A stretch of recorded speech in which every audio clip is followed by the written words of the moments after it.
সংবাদের শুরুতেই দেখে নেব আজকের শিরোনাম।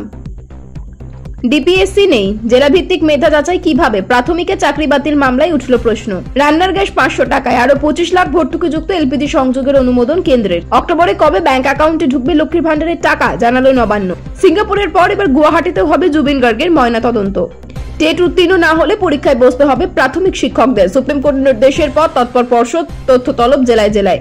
লোহার রড নিয়ে হাসপাতালে ঢুকে গেল আসামি, কোচবিহার এমজেএনে হুলস্থুল কাণ্ড। বিস্তারিত খবরে যাওয়ার আগে ভিডিওটিতে একটি লাইক দিন এবং পরবর্তী আপডেট পাওয়ার জন্য চ্যানেলটিকে সাবস্ক্রাইব করে রাখুন। এখন বিস্তারিত খবর।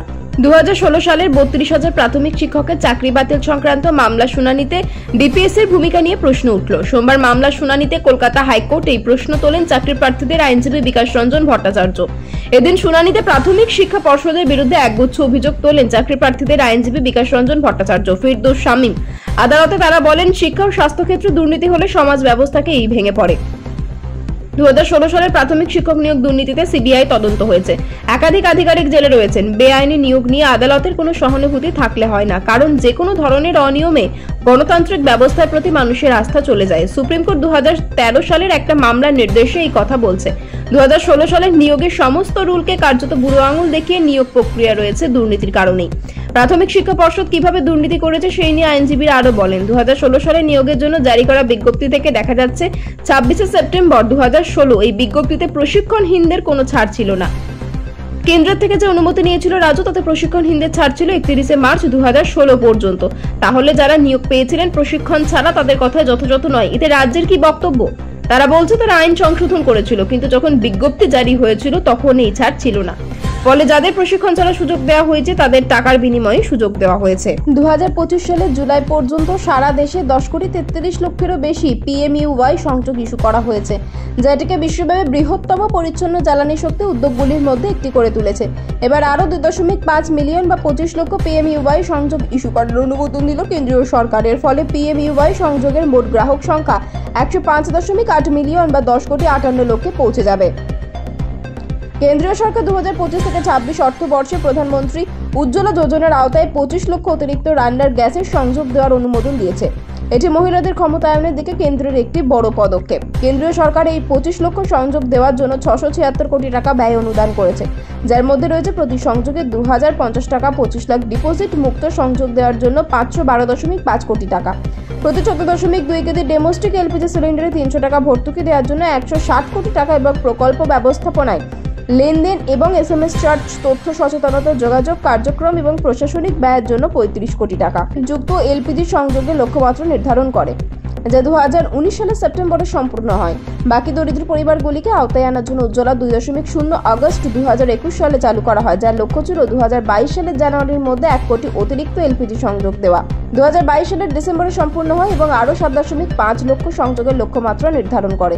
2025 সালের জুলাই নাগাদ সারা দেশে 10,33 লক্ষেরও বেশি PMUY সংযোগ জারি করা হয়। পুজোর মাস মানেই বাড়তি খরচ, সেই কথা মাথায় রেখেই বড় সিদ্ধান্ত রাজ্যের। নবান্ন সূত্র খবর, অক্টোবর মাসে জয় বাংলা ও লক্ষ্মীর ভান্ডার প্রকল্পের টাকা মিলবে অক্টোবরের প্রথম সপ্তাহে, অর্থাৎ লক্ষ্মী পুজোর আগেই লক্ষ্মী লাভের সম্ভাবনা প্রবল। 26 সেপ্টেম্বর থেকেই পুজোর ছুটি পড়ে যাচ্ছে, চলবে আগামী 7 অক্টোবর পর্যন্ত। সেই কারণে আগের মাসের বেতন আগামী মিটিয়ে দেওয়া সিদ্ধান্তের কথা জানিয়েছিল নবান্ন। অন্যদিকে সেপ্টেম্বর মাসে জয় বাংলা, লক্ষ্মীর ভান্ডার সহ বিভিন্ন আর্থিক সহায়তা প্রকল্পের অর্থ উপভোক্তাদের ব্যাংক অ্যাকাউন্টে ডিবিটি মারফত যাবে বলে জানানো হয়। বলা হয় আগামী 1 অক্টোবর দেওয়া হবে টাকা। এর জন্য বিভিন্ন দপ্তরের ভিডিও এবং অ্যাডমিনিস্ট্রেটিভ অফ ডিপোজিট অ্যাকাউন্টসগুলিকে ট্রেজারিতে বিল বা অ্যাডভাইস আগে জমা দিতে হবে নির্দেশ দেয় অর্থ দপ্তর। শিক্ষকতা চালিয়ে যাওয়ার জন্য টেট উত্তীর্ণ হতেই হবে, শুধু তাই নয়, পদোন্নতির জন্য টেট উত্তীর্ণ বাধ্যতামূলক। প্রাথমিক শিক্ষকদের ক্ষেত্রে এমনটাই নির্দেশ দিয়েছিল সুপ্রিম কোর্ট। সেই নির্দেশের পর তৎপর হলো এই রাজ্যের প্রাথমিক শিক্ষা পর্ষদ। শীর্ষ আদালতের নির্দেশ মেনে এবার তারা জেলায় জেলায় কর্মরত প্রাথমিক শিক্ষক শিক্ষিকাদের তথ্য চেয়ে পাঠালো। সোমবার পর্ষদের তরফে নির্দেশিকা জারি করে সব জেলার প্রাইমারি স্কুল কাউন্সিলের চেয়ারম্যানদের কাছে কর্মরত শিক্ষকদের তথ্য চাওয়া হয়েছে। সময় দেওয়া হয়েছে 15 দিন।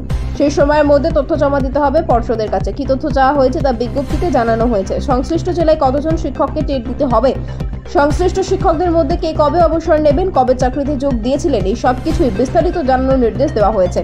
রাজ্যে প্রায় 1.5 লক্ষ প্রাথমিক শিক্ষক শিক্ষিকা রয়েছেন। তাদের মধ্যে যারা টেট উত্তীর্ণ নন তাদের সকলে ফের নিয়োগ পরীক্ষায় বসতে হবে। চলতি মাসে শীর্ষ আদালতের বিচারপতি দীপঙ্কর দত্ত এবং বিচারপতি অগস্টিন জর্জ মাসিহের ডিভিশন বেঞ্চ জানিয়েছিল চাকরি চালিয়ে যেতে বাধ্যতামূলকভাবে টেট উত্তীর্ণ হতে হবে। শুধু তাই নয়, পদোন্নতির ক্ষেত্রেও একই নির্দেশ প্রযোজ্য। আগামী 2 বছরের মধ্যে টেট উত্তীর্ণ হতে হবে কর্মরত শিক্ষকদের।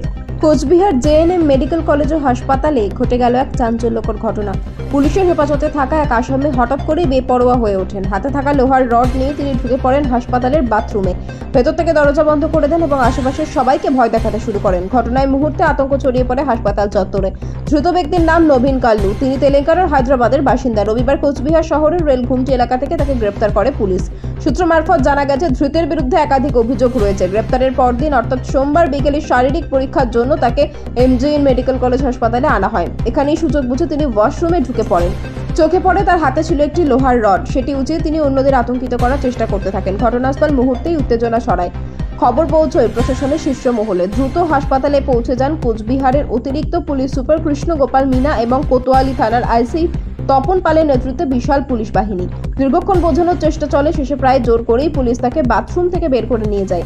অতিরিক্ত পুলিশ সুপার কৃষ্ণ গোপাল মিনা ঘটনার পর বলেন, এই ব্যক্তির মানসিক সমস্যা রয়েছে বলে মনে হচ্ছে। চিকিৎসকদের সঙ্গে আলোচনা করে প্রয়োজনে তার মানসিক চিকিৎসার ব্যবস্থা করা হবে। কোচবিহারের অন্যতম ব্যস্ত হাসপাতালের ভিতরে এমন ঘটনা ঘটায় প্রশ্ন উঠছে নিরাপত্তা ব্যবস্থা নিয়ে। যদিও পুলিশের দাবি বিষয়টি সম্পূর্ণভাবে নিয়ন্ত্রণে আনা হয়েছে এবং ভবিষ্যতে এমন পরিস্থিতি এড়াতে আরও সতর্কতা নেওয়া হবে।